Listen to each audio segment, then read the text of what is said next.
Carl Jung was a Swiss psychiatrist and psychoanalyst. He was a prolific author and a correspondent, and in this video, I'm going to share his idea of collective unconscious versus consciousness based on the story of Adam and Eve.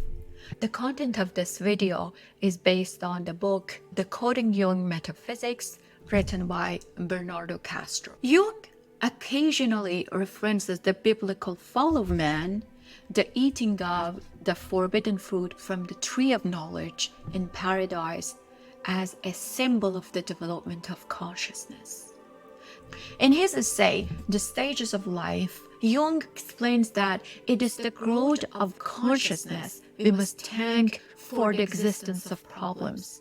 As long as we are submerged in nature, we are unconscious and live in the security of instinct that knows no problem. Instinctual animals face no dilemmas or difficult choices. Imagine this fabric in its neutral form. It's the collective unconscious. It's unconscious. Once there is ripple in this fabric, in the form of human brain, in the form of human, that's where consciousness emerges. As long as instincts are attached to this fabric, there is no problem. Instinctual animals face no dilemmas, no difficult choices.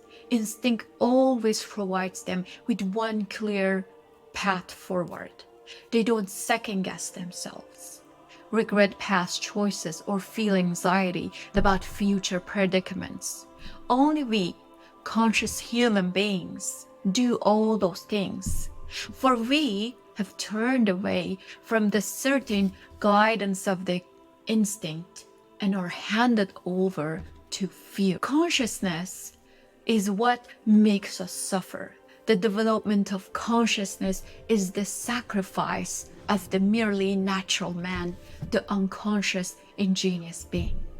The biblical fall of man presents the dawn of consciousness as a curse. Jung suggests that attaining consciousness, symbolized by the fall of man, is a curse, later characterizing it as our sacrifice to God to help God develop self-reflection. The unspoken implication is that the devil, in tricking Adam and Eve into taking a bite from the forbidden fruit, sacrificed humans to serve his father. Since hatching such a plan must have required foresight, a capability unique to consciousness, the devil had presumably already sacrificed himself. In answer to Job, Jung hints that Satan, later called Lucifer, bringer of light, knew how to use omniscience better than his father. Satan, the chief tormentor, as the original tormented, and demons as tough love instigators of self-awareness are rich symbolisms in the Genesis story.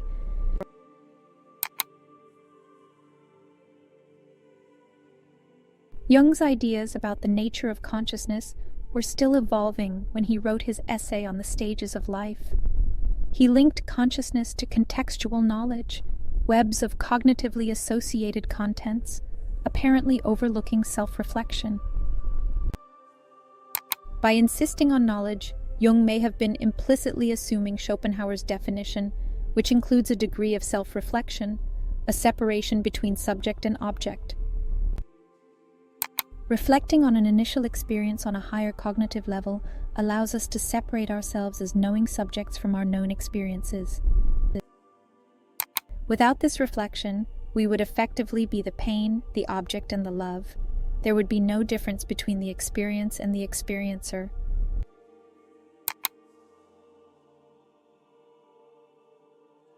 The Bible itself clarifies the nature of the knowledge provided by the fateful tree. Before eating the forbidden fruit, Adam and Eve were naked and unashamed.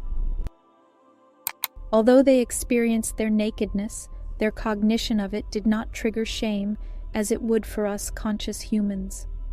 The devil, disguised as a serpent, tells Eve that eating the fruit would open her eyes, implying more than just perceptual experience. The fruit of the tree of knowledge conferred a self-reflective mode of cognition on Adam and Eve. Eating from the fruit, developed in them the ability to recognize themselves as subjects who experience, rather than being the experiences themselves. Thus, they felt no shame before gaining this self-awareness.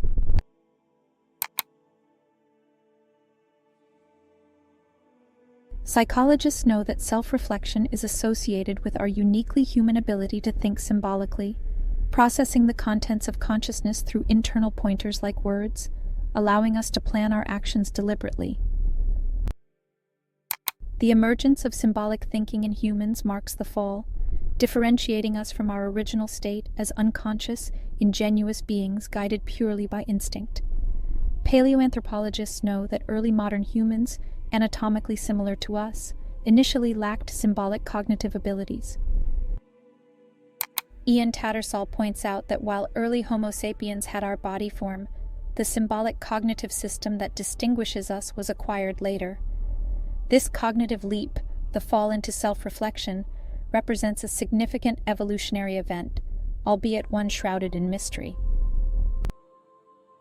Tattersall emphasizes that there was no direct selective pressure to fix our ability to think symbolically in our genome. Initially, this cognitive ability did not help us survive, suggesting it was an accident that lay fallow until its symbolic potential was discovered. We currently have no natural explanation for our fall into self-reflection. It appears as an act of God, or as the Bible suggests, the devil's doing.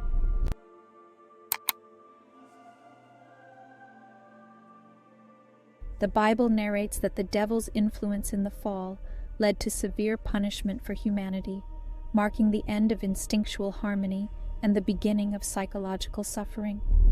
The exile from paradise symbolizes the inception of human lives of sacrifice to God. Self-reflection allows us to recognize our mortality and create narratives about self and world, leading to regret, bitterness, disappointment, anger, anxiety, and fear. Before the fall, we lived in the present moment, united with nature. The exile from paradise caused suffering by enabling us to compare reality to imagined alternative scenarios. Self-reflection allows us to leave the immediacy of the present moment and create internal narratives about what should have been and what might yet be, leading to psychological suffering. Yet, this struggle sharpens our consciousness and enables us to serve God. Each problem forces us to greater consciousness, helping God become aware of itself. Our sacrificial lives hold profound meaning through this knowledge of good and evil.